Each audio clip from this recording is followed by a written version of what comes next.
Good morning to you. This is Talk Breakfast with me, Julia Hartley-Brewer. She just been pointed out to me that actually, in that case of Daisy Goodwin and allegations, got that London mayoral candidate, Daniel Kurski, that actually allegations had been made, but just a complaint had been made, but he was not named publicly in that complaint. So we'll talk more about that, indeed, probably with my next guest. Alex Norris is Labour MP, he's also Shadow Minister for Levelling Up. Good morning to you. Morning, Julia. Thanks for having me. Well, thank you so much for joining us live from College Green in Westminster. Let's talk, first of all, about hospital doctors. Consultants are going to go on strike in mid-July, just a couple of days after junior doctors have been on strike for 5 days. Basically, we've got 7 days of chaos mid-July. Let's just hope none of us or our family members or friends get ill in that time. They want a 35% pay rise. They're already on an average of 128k, with a 20% pension lump sum on top of that, paid for by taxpayers. Does Labour support that strike? We don't want them to be striking. You know, at the end of the day, your viewers will be forgiven for thinking, here we go again. We've seen this to some degree across, as you say, the health service, but all public services in the last 18 months.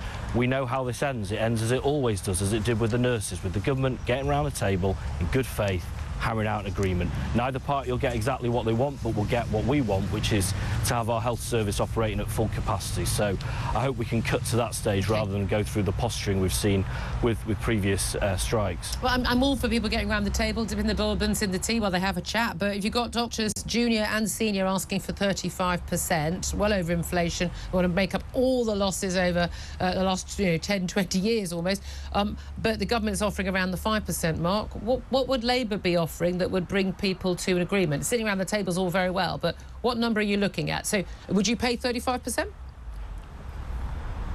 Well, I can't, negotiate from opposition from your programme today with the doctors. It's just, that's not how the system works. What I'm saying is if we were in government, we'd be round the table today, we'd thrash out an agreement. We know this from previous strike action, that, what both parties start at, that's not what they'll, that's would you not meet where in the it'll end. middle? They'll find common agreement, because it's not always about pay as well.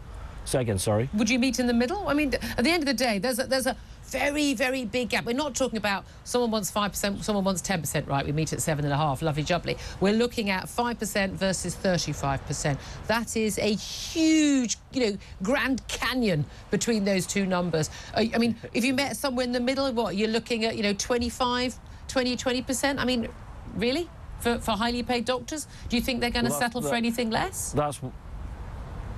That's why, as I say, I can't negotiate that from opposition, because it's not always just about pay. There are, previous strikes have had safety components to them. There have been other ways of helping with cost of living issues for lower paid staff with non-consolidated payments. There are plenty of ways to do this, but the only way that it is resolved is through dialogue, putting down, from the government side, putting down the social media accounts and just sitting around the table. OK, well, look, let's also talk about the other big story breaking this morning. Fears of Thames Water. The government and Ofwat planning looking at contingency plans, in case Thames Water collapses. They've got debts of £14 billion, worries that they can't service their debt. Chief Exec has resigned. Should the Thames Water, should it be taken back into public ownership permanently? Is this a failure of privatisation? Well, we're only seeing this breaking news overnight. It is, as we've been saying in recent months, a sign that, a lot of these water companies have been paying huge dividends, ladening their companies with debt and not investing in infrastructure. So we're seeing all that we're seeing with the sewage discharges that have upset people so much around the country. That is not a very good business model. What we're seeing today, and I want to be a little bit cautious because, as I say, it's breaking news overnight, seems to be a function of that. We want the government to come today to Parliament to account for what's going on, so we can have a full understanding of, firstly, what's going on and why it's going on, how it lends to the wider industry, and what action we can take to make sure that these vital public services continue. One of the things that your boss, the Shadow Levelling Up and Housing Secretary Lisa Nandy, is going to be talking about today is setting out Labour's plans to, she says, get Britain building in terms of getting more houses built. Well, now this is basically the mantra of our show: build more homes, build more houses. What is Labour going to do differently from what's been done for the last 13 years under the Tories?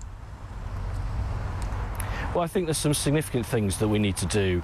First of all, we need to reverse the disastrous changes that Rishi Sunak brought in December around local housing targets. We know that that's had a chilling effect on development. We need to bring protection in for first-time buyers so that they're not losing time after time to speculators who are buying dozens of properties, before they've even been built. We need to have first dibs for local residents more generally. And then we're going to have to, and this is tricky stuff, Julie, but we're going to have to address supply issues. Of course, many people watching will know of vacant sites that have sat vacant for many years in their community. Let's bring them back into use rather than sitting on the balance sheets of developers. And yes, and I know this is tricky, but we're going to have a conversation about the green belt. What bits are, no one's saying touch our national parks, our areas of natural beauty, those valued local rolling fields. But what about the things that are not green at all, those petrol stations that still count as green belt? Yeah. Incredible, really. Let's bring them into use. Yeah, I'm all for this. I mean, people talk about the green belt. They are, we're not talking about rolling fields a lot of the time, and people need homes. But when you say you want to have, proper targets and actually get these homes built, at the end of the day, you're saying we're going to be overruling the NIMBYs. We're going to be building homes that people already in those local areas would happily, go to the council and campaign against. And we've seen in many cases MPs, for Labour and Tories and others, who'll stand in Parliament saying we need to build more homes, but they're happily on their leaflets for the next election celebrating the fact I campaigned against these new homes being built, vote for me. You can't have it both ways. Yeah, I mean, I've never done that and I never will do that. We need political leadership, and that's sometimes having difficult conversations with local communities. What I actually find is that people are very reasonable, that if the conversation tends not to be, I don't want this to happen at all. It tends to be, I'm concerned about infrastructure. What about the road network? What about local GP surgeries? What about schools? If we meet that demand, Craig in the previous segment talked a little bit about this, and really making sure those 106 or those SIL grants go into those communities. I think you can win a conversation with the public on that by treating them as equal partners rather than combatants in a scrap. So I think we can do much better. I think there's growing public demand. I think it's really significant that Julia and you and I disagree on quite a few things politically, but we don't on this, and that's really helpful, I think, for the future of this conversation in this country. Until each individual housing project, when I'm convinced they won't be coming through. I mean, just out of interest, I mean, there's Lisa Nandy is talking about having more affordable homes, social homes and affordable homes. What counts as affordable home to you? Because George Osborne, when he was talking about affordable homes, turns out they were more than 400 grand. That's not affordable to most people in this country. So what counts as an affordable home to you? And how will you require these house building companies to actually build the homes they originally promised? Most of the time, most of those don't appear. Well, because there are various routes to affordability. One of it is through the cost, and as you say, previous costs have not been realistically set. Another is through affordable rents, having a calculation that more reflects the cost of living. The thing for me is you have to go for a variety of different tenures and types. Some for purchase, some for rent, some for shared help to buy, those sorts of things. It's not a yes to any one thing. It's a yes to all of these things, matching up to local need. And again, it comes back to that conversation with the public. We know that people are frustrated that young people in their community, frankly their sons and daughters, are living at home longer and longer and longer. Well, if we can give them that confidence that those new homes will be affordable, will be for their children, I think we can win that conversation. And how can we have confidence in the future if we have a situation where we've got the former Health Secretary, Matt Hancock, telling us that our pandemic planning was wrong because we should have been planning for lockdowns, and in the future they should be wider, earlier and more stringent? Would Labour support more lockdowns? Well, we called for, it's no secret, we were the first to call for lockdown. Jonathan Ashworth, Matt Hancock's shadow at the time, said that, was very clear. Earlier is better. Earlier actually will tend to be shorter, we believe. Julia, do you have any evidence for that belief? But, well, what I would say is we have an inquiry going at the moment. Let's let that do its work. That's going to be based on the evidence. Let's not, paint onto it the judgments that we've already reached, and let's have a full, sober debate on those facts. And we have to let it work. Yesterday was a piece of that, the inquiry is going to take years, Alex Norris. It's going to take years. We could have a pandemic before this inquiry actually reports. At the current state of play, is it your understanding that Labour would impose lockdowns in the event of another pandemic, despite the fact that actually all the evidence shows from around the world they don't actually save lives long term?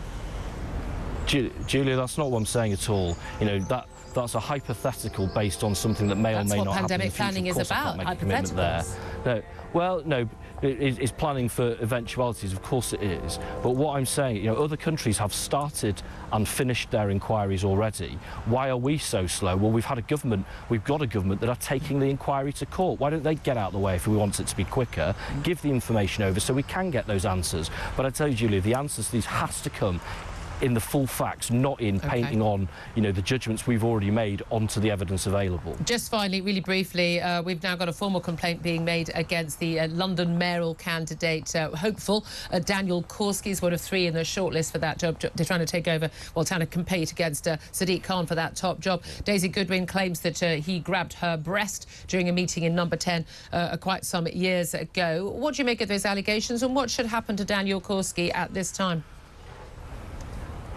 Yeah, I mean, I find myself having these conversations more and more frequently in the media, and that's a big problem because people will look at this and think, here we go again, this is what British politics is, and that is a really big problem.